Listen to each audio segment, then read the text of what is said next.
तो पिछले एपिसोड में हमने देखा कि ऐश और ब्रॉक फिर बैटल टूर्नामेंट के आयोजक का पीछा करते हुए एक गोडाउन में आकर पहुंच जाते हैं जहां पर कई सारे पोकेमोन्स होते हैं। ऐश और ब्रॉक उन सभी पोकेमोनों को बचा लेते हैं और फेयरवेल सिटी को अलविदा कहकर अपने सफ़र में आगे बढ़ जाते हैं। तो अब आगे ऐश, पिकाचू और ब्रॉक फेयरवेल सिटी को अलविदा कहकर अपने अगले शहर विदाई की तरफ आगे बढ़ रहे होते हैं। रास्ते में उन्हें एक विशाल घास का मैदान दिखाई देता है जहाँ पर कई पोकेमोन ट्रेनर्स अपने पोकेमोन के साथ ट्रेनिंग कर रहे होते हैं। ऐश उन सभी ट्रेनर्स को देखता है और उसे भी काफ़ी ज़्यादा खुशी होती है कि वो भी इन सब के साथ ट्रेनिंग करना चाहता है।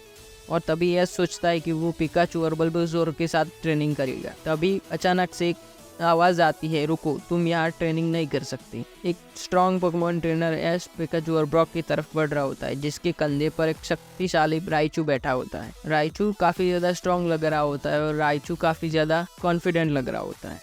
ट्रेनर ऐश को काफ़ी ज़्यादा गुस्से में कहता है कि यहाँ पर सिर्फ स्ट्रॉन्ग ट्रेनर्स ही ट्रेनिंग कर सकते हैं, तुम जैसे नए ट्रेनर्स को यहाँ ट्रेनिंग करने का कोई अधिकार नहीं है। ऐश को गुस्सा आ जाता है लेकिन ऐश शांत रहता है और कुछ नहीं बोलता। और ऐश पूछता है कि क्यों, मैं यहाँ पर ट्रेनिंग क्यों नहीं कर सकता। वो ट्रेनर ऐश को मना कर देता है और ऐश उस ट्रेनर से पूछता है कि क्या हम तुम्हारे साथ 1v1 पोकेमोन बैटल कर सकते हैं। ट्रेनर काफ़ी ज़्यादा ज़ोर ज़ोर से हंसने लगता है। मैं तुम्हें एक चुनौती देता हूँ, एक एक पोकेमोन के बीच लड़ाई हो जाए और हारने वाला इस मैदान से निकल जाएगा। ऐश जानता था कि राइचू काफ़ी ज़्यादा स्ट्रॉन्ग है लेकिन वह पीछे हटने वालों में से नहीं था। ऐश चुनौती स्वीकार कर लेता है और पिकाचू को लड़ाई के लिए चुनता है। ब्रॉक भी जानता था कि राइचू के खिलाफ लड़ना काफ़ी ज़्यादा मुश्किल होगा, लेकिन ब्रॉक ऐश का हौसला बढ़ाता है और उसे स्ट्रेटजी बनाने में मदद करता है। बैटल शुरू होती है। पिकाचू अपनी तेज़ गति का इस्तेमाल करता है और राइचू के हमले को चकमा देने की कोशिश करता है, लेकिन राइचू काफ़ी ज़्यादा तेज था और उसने अपने शक्तिशाली हमले से पिकाचू के ऊपर लगातार वार करता रहा। पिकाचू भी नहीं हार मान रहा था,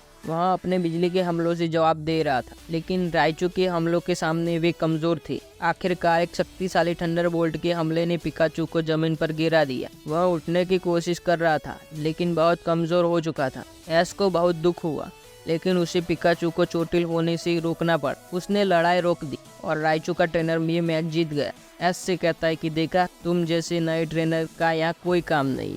ऐश निराश हो गया लेकिन उसने हार नहीं मानी। उसने पिकाचू को वापस बुला लिया और ब्रॉक के साथ अपने अगले शहर विदाई की तरफ बढ़ने लगा।